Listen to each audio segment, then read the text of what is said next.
LibreOffice বেসের উপর এই কথ্য টিউটোরিয়ালে আপনাদের স্বাগত। এই টিউটোরিয়ালে আমরা শিখব কিভাবে একটি সাবফর্ম তৈরি করা যায়। এর জন্য আমাদের পরিচিত লাইব্রেরি ডেটাবেস নিয়ে আলোচনা শুরু করা যাক। আমরা এই বিষয়টি আলোচনা করব। আমরা কিভাবে সকল সদস্যদের তালিকা দেখতে পাবো এবং প্রতিটি সদস্যর জন্য কিভাবে আমরা সেই সব বইগুলিকে দেখতে পাবো যেগুলি সদস্যরা ফেরত দেননি। একটি উপায় হলো একটি ফর্ম তৈরি করা যেটি গ্রন্থাগারের সব সদস্যদের তালিকাভুক্ত করবে এবং তার নিচে আরেকটি ফর্ম তৈরি করা যাতে প্রত্যেক সদস্য যে বইগুলি ফেরত দেননি সেগুলির তালিকা থাকবে। একবার এই ফর্মটি নির্মাণ হয়ে যাবার পর আমরা ফর্মটিকে পরিবর্তনও করতে পারবো। উদাহরণস্বরূপ একজন সদস্য যখন বই ফেরত দেবেন তখন আপনি সেই তথ্য পরিবর্তন করতে পারবেন। যে ফর্মটি আমরা তৈরি করতে চলেছি তার একটি নমুনা এখানে দেখা যাচ্ছে। লক্ষ্য করুন এটির নিচে একটি সাবফর্ম দেখা যাচ্ছে।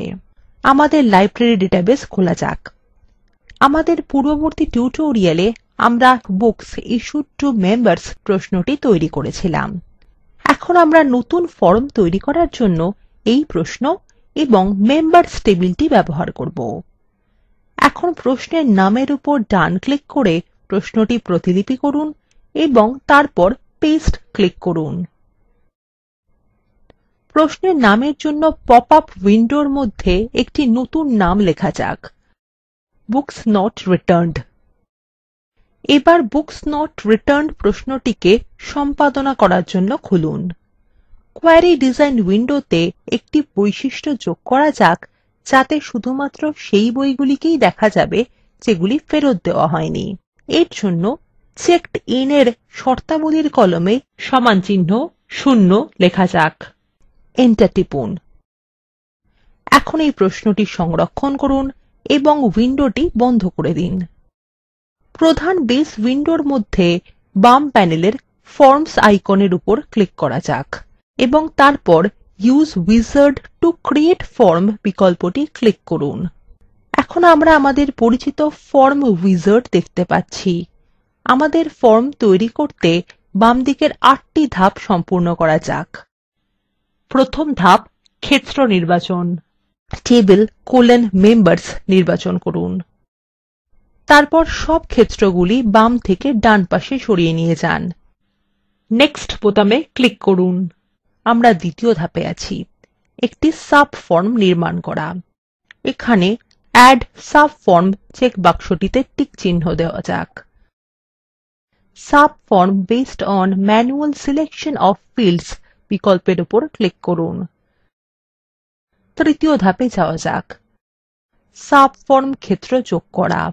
এখানে আমরা আমাদের নতুন প্রশ্নটিকে ব্যবহার করব যেটি মাত্র কয়েক মিনিট আগেই তৈরি করা হয়েছে। তাই tables or queries drop down থেকে নির্বাচন করুন Query::Books Not Returned। এবার নির্বাচিত ক্ষেত্রগুলিকে বাম থেকে ডান দিকে নিয়ে যান, ঠিক যেমনভাবে পর্দায় দেখানো রয়েছে। নেক্সট ক্লিক করুন। চতুর্থ ধাপ, যোগদানকারী ক্ষেত্র নির্বাচন করা। উপরে দুটি ড্রপ ডাউন থেকে মেম্বার আইডি নির্বাচন করুন কারণ একমাত্র এই ক্ষেত্রটি দুটি টেবিলকে যুক্ত করেছে। এবার নেক্সট বোতামে ক্লিক করুন। পঞ্চম ধাপ, নিয়ন্ত্রকগুলি সাজানো।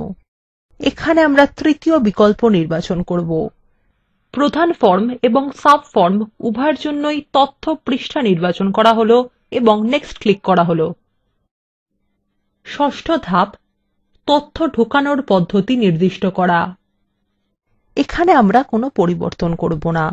নেক্সট ক্লিক করুন। সপ্তম ধাপ, শৈলী প্রয়োগ করা। আমাদের ফর্মে পটভূমি হিসাবে ধূসর রং নির্বাচন করা যাক। এবার সর্বশেষ ধাপে যান। অষ্টম ধাপ, নামকরণ করা। এখানে আমাদের ফর্মের একটি বর্ণনামূলক নাম লেখা যাক, Members who need to return books, এবং মডিফাই ফর্ম বিকল্পের উপর ক্লিক করা যাক কারণ আমরা আরো কিছু পরিবর্তন করতে চলেছি।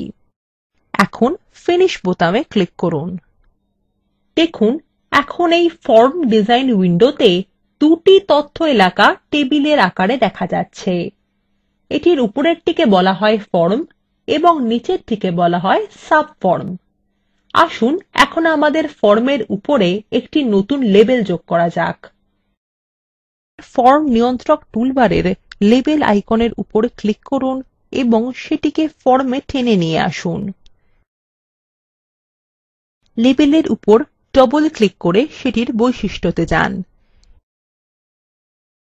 এখানে লেবেলের সাপেক্ষে লিখুন মেম্বার্স অফ দ্য লাইব্রেরি এবং ফন্টের শৈলী পরিবর্তন করে এরিয়াল, মোটা এবং আকার 12 করুন।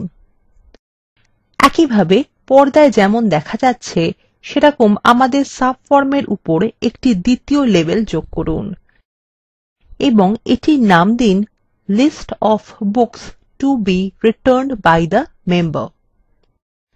এরপর আমাদের ফর্মের দৈর্ঘ্য সংকুচিত করা যাক, ঠিক যেমন পর্দায় দেখানো আছে, এবং এখানে নাম ক্ষেত্রের দৈর্ঘ্য বৃদ্ধি করা যাক। একইভাবে আমাদের সাবফর্মের মধ্যে বইয়ের শিরোনাম ক্ষেত্রটিকে প্রলম্বিত করা যাক। এখানে ফন্ট পরিবর্তন করে এরিয়াল, মোটা এবং আকার ৮ করা যাক। এখানে পটভূমির রং পরিবর্তন করে ফর্মের জন্য সাদা এবং সাবফর্মের জন্য নীল ৮ করুন। এরপরে মেম্বার আইডি কলামটিকে আড়াল করতে ডান ক্লিক করুন এবং হাইড কলাম বিকল্পটি নির্বাচন করুন। ঠিক আছে, আমাদের কাজ সম্পূর্ণ হয়ে গেছে। তাই আমাদের ফর্মটিকে সংরক্ষণ করে নেওয়া যাক এবং তারপর সেটিকে পরীক্ষা করে দেখা যাক।